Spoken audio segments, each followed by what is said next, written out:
Okay friends, one of the first things we have to do to get started on our job is to safely raise and support the front of the car so the wheels are off the ground. After that, let's remove all of our lug nuts and then the wheel.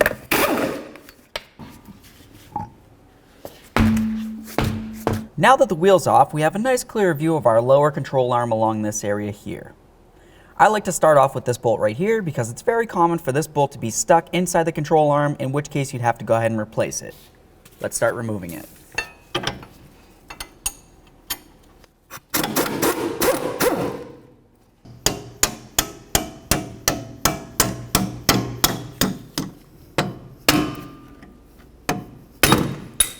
Now once you've gotten that bolt out of there, the next thing that we're going to do is remove this plastic trim panel right here. That way there we have access to our inner bolt.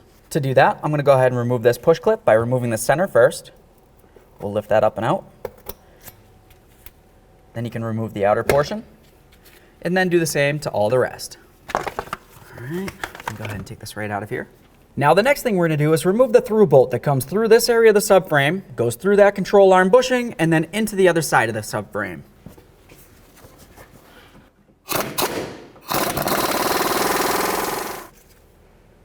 Now we're going to remove the nut that holds the ball joint to the knuckle itself.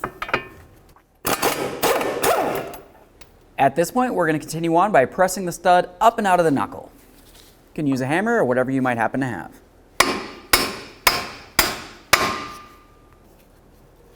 Let's go ahead and grab onto that. There it is, friends. The next thing you need to do is remove your bushing from the stud. Typically, if you use a tool like this, it's going to be able to press down on the stud and of course lift up on that bushing for you. Perfect. Okay, now it's time to install our brand new forward lower control arm. I'm just going to carefully slide this into the subframe and try to line it up with its corresponding holes. If you need to, you can try to pull on this knuckle a little bit, but be very careful not to separate your axle while doing so. Try to slide that right in there. Once you have that started in the subframe, let's go ahead and put in our bolts. I like to use a little bit of red thread locker. The next thing we're going to do is take our bushing. I like to use a little bit of copper never seize on these. It's going to help it come out of the knuckle down the road. We'll go ahead and put it on there. Okay, slide the ball joint in there. Let's go ahead and start our nut on there. Now let's go ahead and line this up. We're going to line up this hole right along here and we'll slide our bolt in. I've got my red thread locker.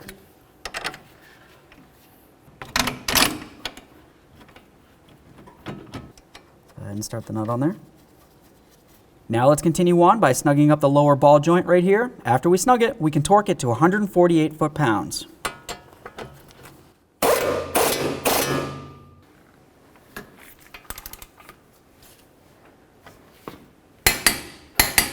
Next, we're going to apply pressure underneath this lower ball joint, being very careful. Essentially, we just want to bring this up so it's at the approximate ride height as if the vehicle was on the ground. Now, the next thing we're going to do is snug up this bolt right here, and then we'll torque it to 76 foot-pounds.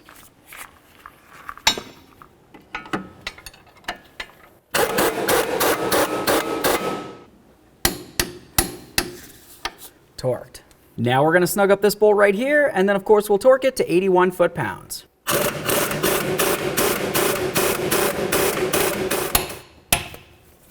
Let's go ahead and lower this. Let's go ahead and put this trim tool back in here.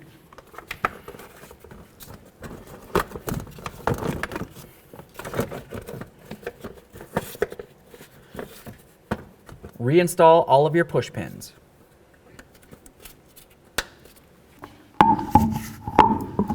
Now we can go ahead and get the wheel back up on here. We'll start all of our lug nuts on, bottom them out, get the wheel on the ground, and then we'll torque the lug nuts to 100 foot-pounds.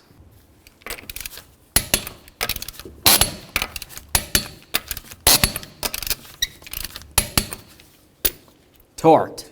Okay friends, so we got that all put back together. What's left to do now? Now you're going to safely take it for a road test down to your local alignment shop.